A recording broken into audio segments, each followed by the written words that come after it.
An awful lot of people came from the Midwest, Paul Shell, me, lots of people, or from other places, and saw this wonderful city which had not yet been ruined. You know, at that time, a lot of the cities were disgorged, the downtown, and they were building malls outside, and no one was downtown. You know, you could go to a lot of Midwestern cities and see that.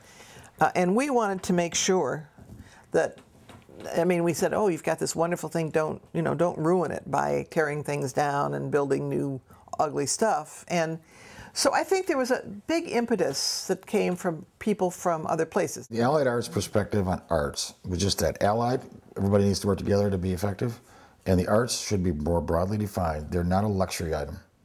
They're essential to nurturing a whole and complete life.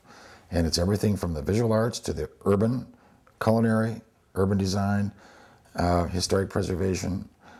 All of these are part of what makes a great city. So Allied Arts was the one organization that had that perspective, and it was welcoming to young lawyers as well as young architects as well as performing artists. Allied Arts, as you know, had started as a kind of an umbrella organization for other arts organizations to try to promote the idea of a regional theater and a viable symphony and a viable opera program. A whole lot of actions were happening during that late 60s, early 70s period where there was a real grassroots organizing effort to change the nature of the city. We were often used as for a model. Other people would come out and study what we would do. We had some big victories. We stopped freeways, we saved the market.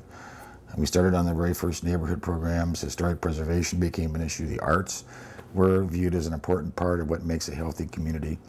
And it was a lot of people working in concert that made that difference. John Dentley, who was an architect practicing in Seattle at the time, had the idea of, as far as I remember, of starting Allied Arts. And I happened to be and he called me and asked me if I would have lunch to discuss this, and several other people were there, so maybe 5 or 6 of us were at lunch, and he revealed his plans to have this outfit called Allied Arts, which we decided on later. John was quite a decorative personality. He was very talented as an architect and very enthusiastic about the arts. He was married to Veronica Lake, which was a kind of a she was a kind of a glamour personality in those years.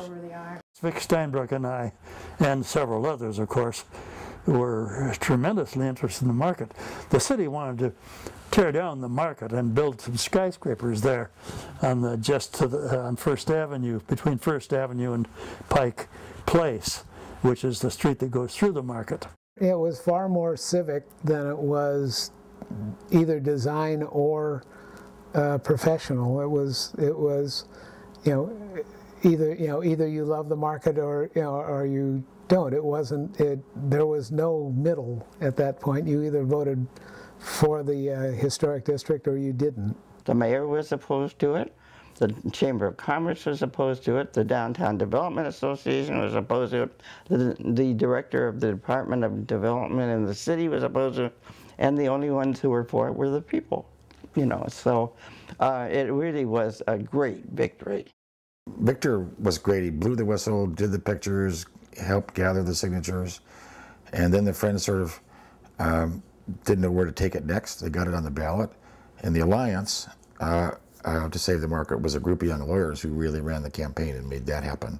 Friends of the Market did get the public to vote for retaining the Pike Place Market, which is a wonderful part of Seattle. It's a vibrant, genuine place. You don't find much phony baloney down there.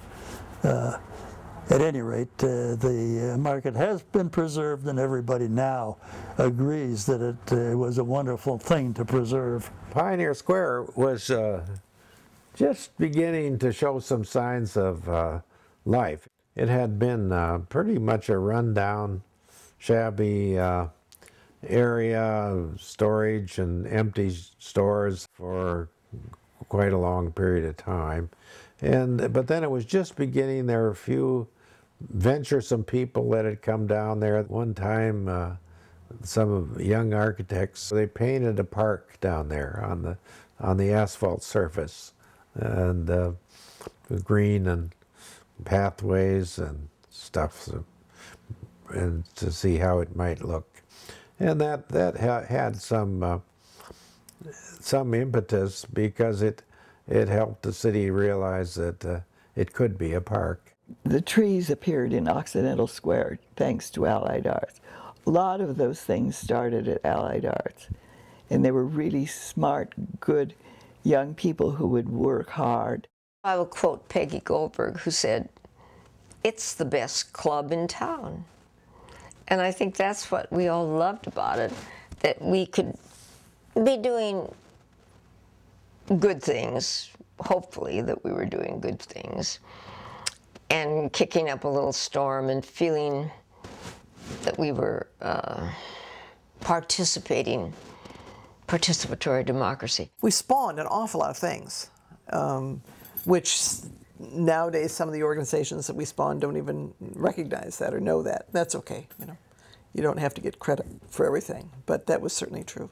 That's why the history of Allied Arts is so important here, because it does deserve its own story.